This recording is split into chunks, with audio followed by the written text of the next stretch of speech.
Most developers write code that works, but falls apart when the project grows. Today I am going to show you how to use solid design principle to write clean, scalable software that actually lasts. So solid is an acronym, and every letter means a specific design principle. Each letter represents a different design principle. You can see on the screen the names of the design principle each letter represent. So first is single responsibility principle, which states that every class should have one responsibility only. One class, there should be only one reason to change. So for example, let's look at the student service. It has different methods to perform different action. For example, there is something called register department. There is something called validate. It validates the student.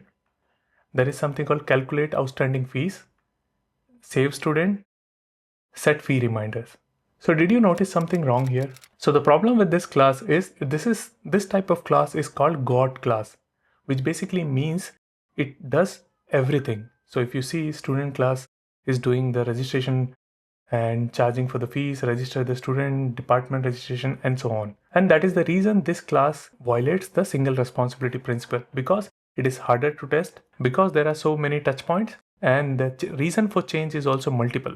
If you're touching department, fee calculation, or register a student, for all the reasons you have to change this class. That is the reason this class is not a good example. So what is a good example?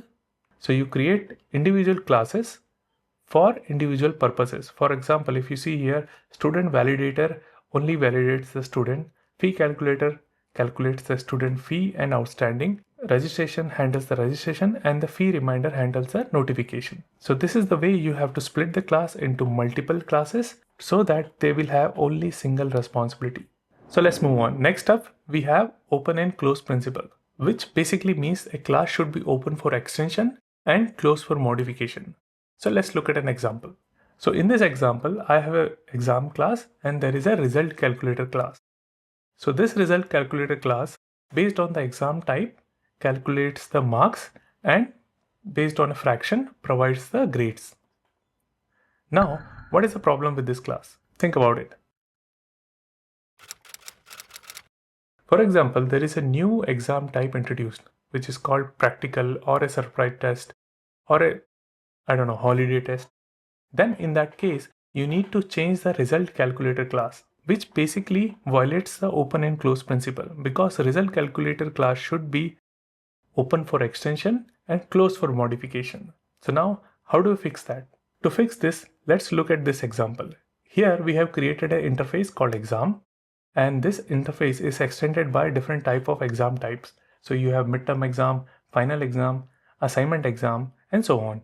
What happens because of this is, if there is a new exam type is introduced, the result processor does not need to change. You can create a new class and just calculate your grade. Now the advantage is no existing logic is modified, means less regression test and better scalability. Let's move on to our next principle, which is Liskov substitution principle. Among all the solid principle, I find this design principle little complex to understand. So please pay some attention. Before moving on, if you like my videos and you want me to create more videos on design and architect principle, let me know in the comments. Please like and subscribe. So first, let's look at this example. So there is a base class or an abstract class, which is a vehicle class, and car and bus class is extending that. So in this, there are methods which are part of the vehicle contract, like get speed and get seating capacity. So when the subclass extend the vehicle class or the parent class, they should guarantee the outcome which is been defined in the parent class. So basically, the object of vehicle class can be replaced by car and bus and provide the same type of result. I'm taking a vehicle 1 reference and creating a new car object and getting the speed. And same thing I'm doing with the bus and getting the speed. So in both the cases, I should get the desired outcome. So this is all about Liskov substitution principle. There are different types of violation which are explained in the Liskov substitution principle, which basically says that you should not do something like this. Let's look at this example. So in this we have the parent class, which is the bird class, which has a method called fly and which prints the speed of the whatever the bird is. Now we have used a penguin class which extends the bird class. Now we have introduced a new condition which says that if the speed is greater than 0, we will throw an exception. This violates the contract which is given by the bird class, that if the fly method is there, then it will print you the speed. So this type of violation is called precondition violation.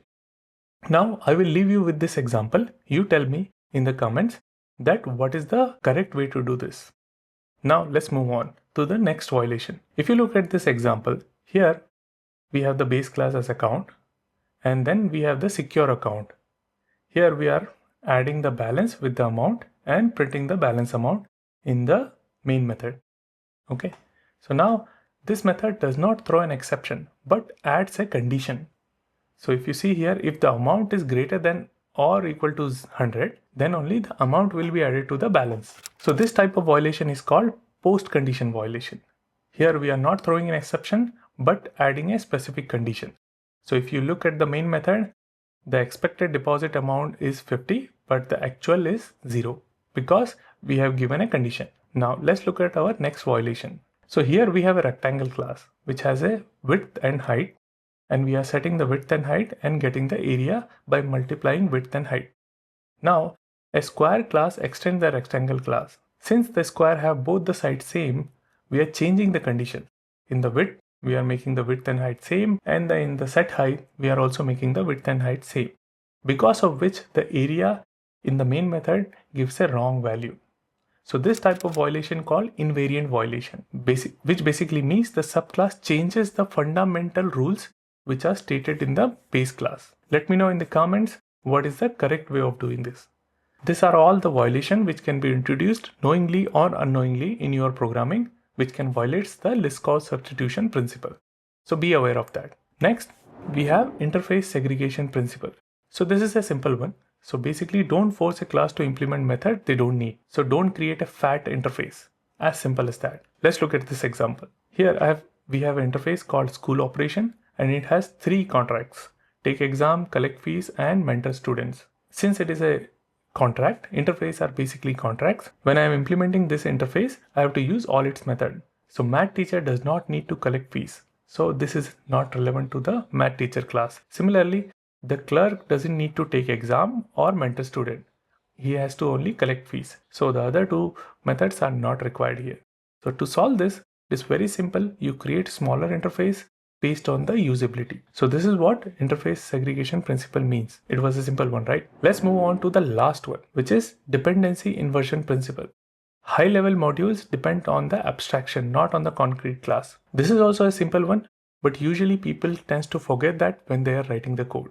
So for example, let's look at this example. So here I have a payment service and I have a charge method. In this charge method, I have to use a payment gateway, and I have directly defined the dependency in the payment service itself. So the dependency is PayPal gateway class. So this is a bad programming. So how to avoid that? How to make the payment service not depend on the payment gateway? So we create a payment gateway interface with a method called charge. And whenever there is a new payment gateway introduced, we introduce that particular class. So if you look at the payment service, in this payment service, we are just passing the interface object, which is payment gateway. And this helps us in many ways. So you can introduce a new payment gateway anytime. And for example, if you see a mock gateway class, so this is for your testing. So if you have to write test for your classes, then you can use a mock gateway. That's all from the design principle video. If you like the video, please like and subscribe. And if you want to learn more about different types of design principle and pattern, leave that in a comment. I will try to create a video on that.